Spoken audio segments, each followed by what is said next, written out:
Constantly in touch تھا اور ہوں، آج تک بھی ہوں. قریباً فریکوینٹ بیسس پہ ہم ایک دوسرے کے ساتھ ان ٹچ ہیں. اور اسی طرح آپ نے دیکھا کہ وزیر اعظم شہباز شریف صاحب نے بھی صدر جو ہے ایران کے اس سارے پروسیس میں ان کو بھی ایک سے زیادہ بار ان کا آپس میں گفتگو شنید ہوئی اور ان سے رابطہ ہوا. تو یہ ہماری اسلامی فرض بھی ہے، یہ ہمارا اخلاقی فرض بھی ہے، یہ ہمارا اپنا جو ہے سیاسی فرض بھی ہے، یہ ہمارا ہمسائے والا جو کردار ہے وہ بھی فرض ہے. تو ایران، ٹرکی اور پاکستان تو پائنیئر تھے RCD کے، اور پھر جو ECO میں کنورٹ ہوئی، جس میں ان 3 ممالک کے علاوہ سینٹرل ایشین اسٹیٹس نے جوائن کیا. تو جو ECO ہے، اکنامک کوآپریشن آرگنائزیشن، جس کا ہیڈ کوارٹرز ایران میں ہے، تو اس حوالے سے بھی ہماری کافی ایکٹیویٹی جو ہے وہ ماضی میں بھی رہی ہے اور اب بھی تھی. تو وہ ہمارا ایران کے ساتھ جو ہم UN سیکورٹی کونسل کے فورم کے اوپر ہم نے ان کو پوری سپورٹ دی. اور اگر آپ نے آبزرو کیا ہو ایران کا تھرو آؤٹ، تو آپ نے دیکھا ہوگا کہ ایران نے UN سیکورٹی کونسل جو ہم نے، وہ تو ممبر نہیں ہے، وہ ہم نے اس کو سپورٹ کر کے وہ اجلاس بلوایا جب اسرائیل نے حملہ کیا. تو اس پہ انہوں نے سب سے پہلے پاکستان کو اکنالج کیا اور تعریف کی. اور پاکستان کے بعد پھر انہوں نے چائنا، پھر رشیا اور پھر الجزائر کہ انہوں نے 4 ملکوں کو انہوں نے بائی نیم کیا. اسی طرح ادھر بھی انہوں نے دیکھا، ہمارے انہوں نے نیشنل اسٹیٹمنٹ بھی دیکھی، اور پھر پرائم منسٹر صاحب کی بات ہوئی ان کے صدر سے، میری بات ہوئی اپنے ہاں جو وزیر خارجہ ہیں عباس اراغچی صاحب. تو آپ نے دیکھا کہ جب صدر ایران نے اپنی پارلیمنٹ میں جا کے تقریر کی، تو پورا ہاؤس جو تھا اس نے تشکر پاکستان، تشکر پاکستان، تشکر پاکستان کے بلند نعرے لگائے، جو کہ ساری دنیا نے دیکھے. پاکستان کا انہوں نے بائی نیم پوری پارلیمنٹ نے شکریہ ادا کیا. یہ اللہ تعالیٰ سے دعا بھی تھی، اور ہماری بھرپور بیک گراؤنڈ میں ڈپلومیٹک ایفرٹس تھیں کہ ایران ایک ڈگنیفائڈ طریقے کے ساتھ اس سارے جو بھور میں پھنسا ہے، ڈگنیفائڈ طریقے کے ساتھ یہ سیز فائر ہو، ایران کو نیچا نہ دکھائے، اور ایران ڈگنیفائڈ طریقے کے ساتھ اس میں سے باہر نکلے. اور یہ ہماری تمام ایکٹیویٹیز آپ دیکھیں گے ڈے 1 سے، جب سے اسرائیل نے حملہ کیا اور آج تک الحمدللہ ہماری ایکٹیویٹیز اس میں کنسسٹنسی ہے. جب خصوصاً امریکہ نے حملہ کیا تو بہت اسپیکولیشن ہے پاکستان میں. یہ سنڈے کی بات ہے، یہ میں ابھی آپ کو سیٹرڈے 21 جون کی بات کر رہا ہوں، میں ابھی آپ کو اس پہ بھی لے کے چلتا ہوں. تو 21 کو ہمارے جو فیلڈ مارشل صاحب تھے سید عاصم منیر صاحب، آرمی چیف، وہ امریکہ سے وایا انگلینڈ پاکستان آ رہے تھے. اور میں نے ان کو یہ سجیسٹ کیا کہ آپ استنبول میں رک جائیں چند گھنٹوں کے لیے، تاکہ ہم ایران کے حوالے سے مل کے بات بھی کر لیں. کیونکہ میری اس دن پریزیڈنٹ طیب اردوان صاحب سے میٹنگ، میں نے جیسے کہا کہ ایک دن پہلے جمعے کو فکس ہو چکی تھی، اور انہوں نے پاکستان میں بھی وزیر اعظم کی جب بات ہوئی، انہوں نے کہا کہ آپ کے ڈپٹی پرائم منسٹر نے، میں ان کو ملوں گا. تو OIC میں تو ظاہر ہے کہ ہر کنٹری کو تو 57 ممالک نہیں مل سکتا جو بھی ہوسٹ کنٹری ہو، اور خاص کر جب کونسل آف فارن منسٹر کی میٹنگ ہو رہی ہو.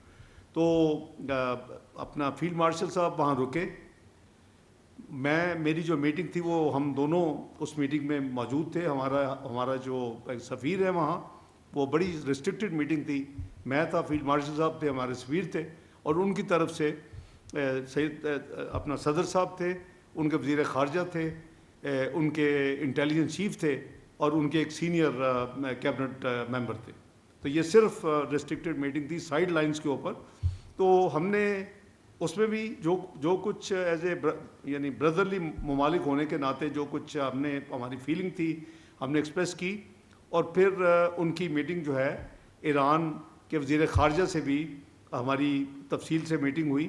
اور یہ ہفتے والی دن کی بات، اس میں ان کی جو وزٹ ہے وہ شور کہ انہوں نے اپنے 1-2 جگہ پہ فیلڈ مارشل صاحب نے تفصیل شیئر کی ہے، اور وزیر اعظم صاحب نے بھی کی ہے.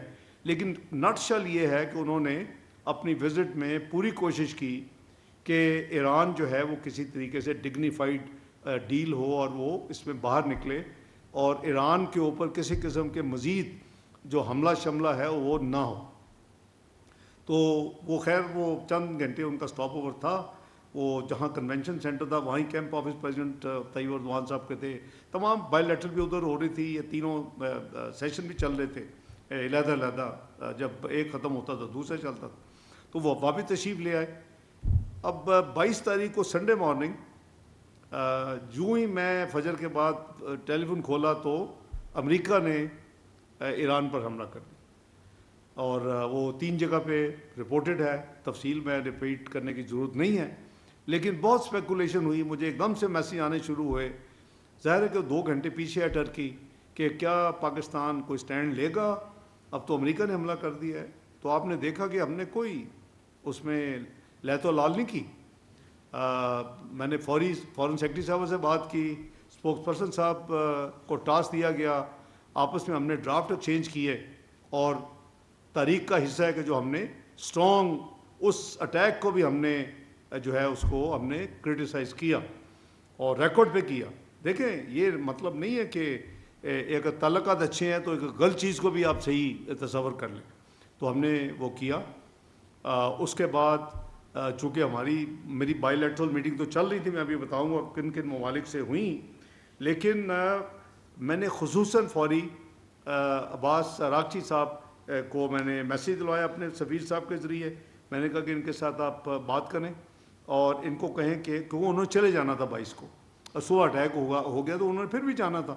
تو میں نے کہا کہ میں نے ان سے بات کرنی ان کے جانے سے پہلے. تو as the luck would have it وہ ہماری میٹنگ فکس ہو گئی. ہم ملے اور میں نے ان کو یہی کہا کہ آپ ہمیں بتائیں ہم کیا کر سکتے ہیں آپ کے لیے. اور ہماری بھرپور کوشش ہے. انہوں نے پھر شکریہ ادا کیا کہ آپ نے Pakistan has come out very candidly and very clearly.